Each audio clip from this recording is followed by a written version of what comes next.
Yes, good evening YouTube.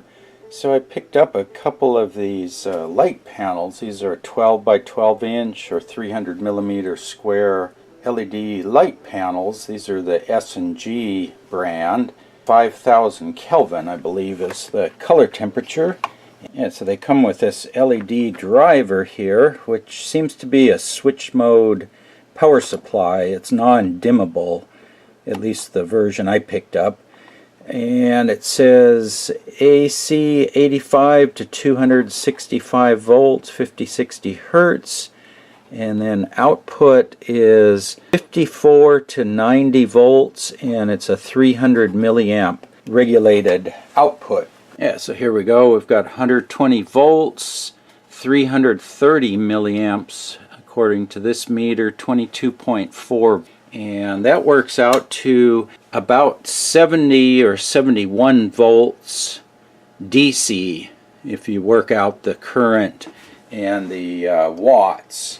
And if we look at it here, it'll probably zap the camera, but you can see it's a totally even pattern, and it's really quite interesting the way it's constructed inside. So let's take a look at that.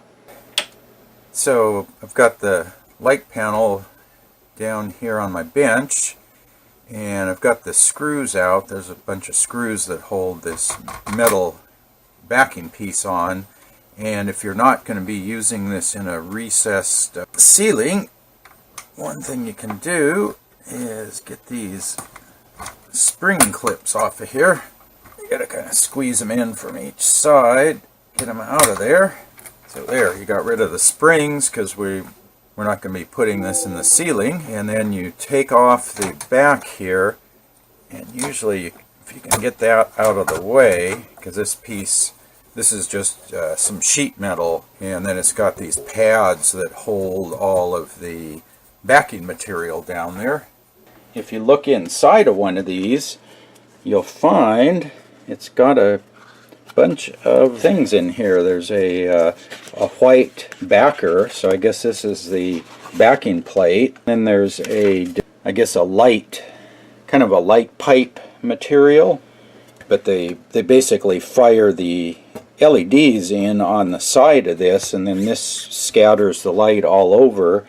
And then there's this kind of translucent diffuser that goes over that. So this is basically a sandwich that's in there like that. So you got this white sheet on the back, and there's this kind of light guide or light pipe material, whatever you want to call that, and then there's a diffuser. And if you look inside of the light here, we've got 30 LEDs on each side, and we've got your plus and minus over here. This comes off of your driver. There we go, 70.39 if that shows up. So yeah, you've got roughly 70 volts on this string of LEDs. And the problem is, if you want to use one of these smaller converter, there seems to be two classes of these DC. In this case, we need a boost converter. This happens to be a buck converter, but the same story applies.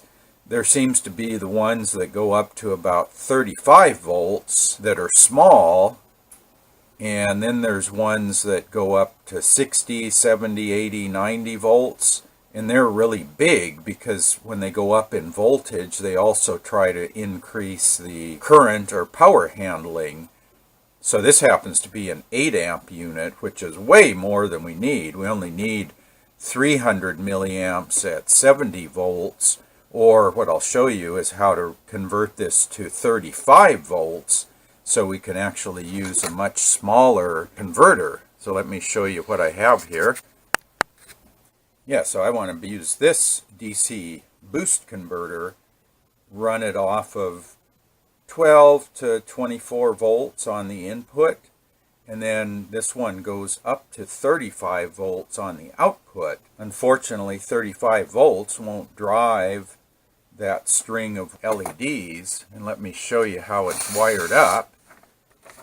So this is the way those LEDs are wired inside. You've got your incoming positive terminal right here, plus, and then there's groups of 6 LEDs in parallel, and then there are 10 of those groups in series. So using about 3.5 volts per LED, you've got 10 times 3.5, 35 volts to this point.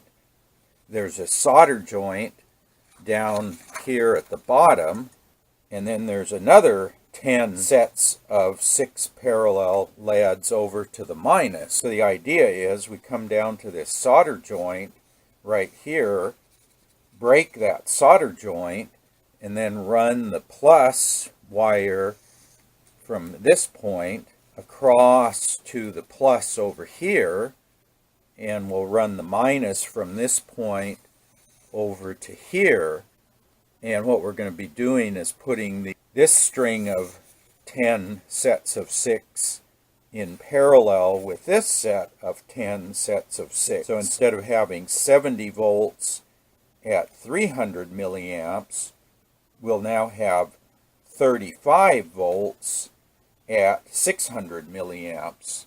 And if we do that, this little 35 volt supply can easily do that. I think it's rated at 3 to 6 amps output. And what you have are 2835 LED emitters here, and there's 30 on each side of this 300 millimeter, so you've got 1.2 meters worth of LEDs on there, and there's 30 on each side, so there's 120 total. And it's split, if we look down here, right in the bottom here where my pointer is, there's a solder joint.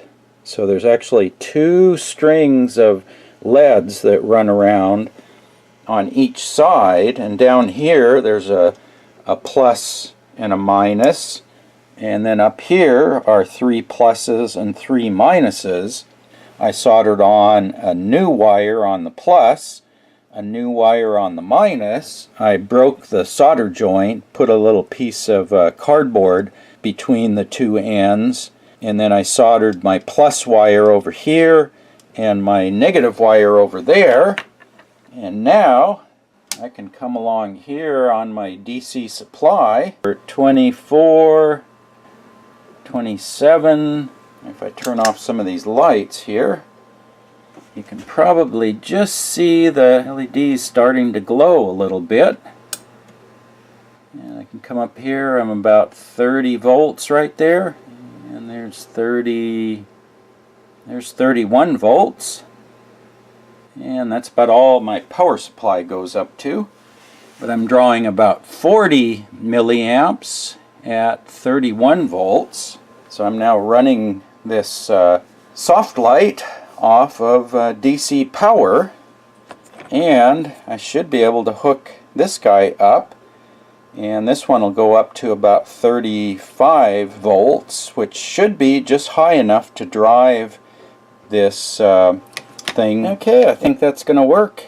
So what I have here is this is a Drock boost converter, and it's got an output voltmeter. Fortunately, I'm upside down there, but this is my input voltage, about 21 volts, and my output I've turned up to 33.8, and with that I'm pulling 600 milliamps at 21 volts.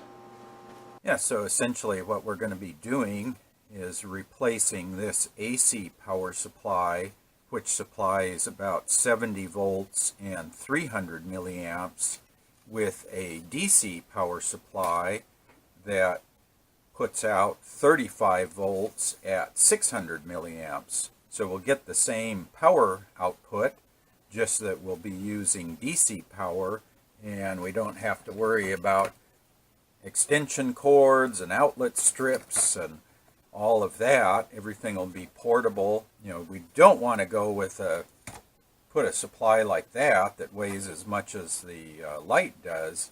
Just stick with a small unit like this that's about the same size as the original power supply, In the next video, I'll go into some of the gotchas with this small power supplies driving LED strip lights like this. I found one problem with this, and I'll show you how I fixed that and see if we can get this into a final configuration. So be sure to stay tuned for that video, and if you have any questions about the project so far, feel free to post up in the comment section below the video.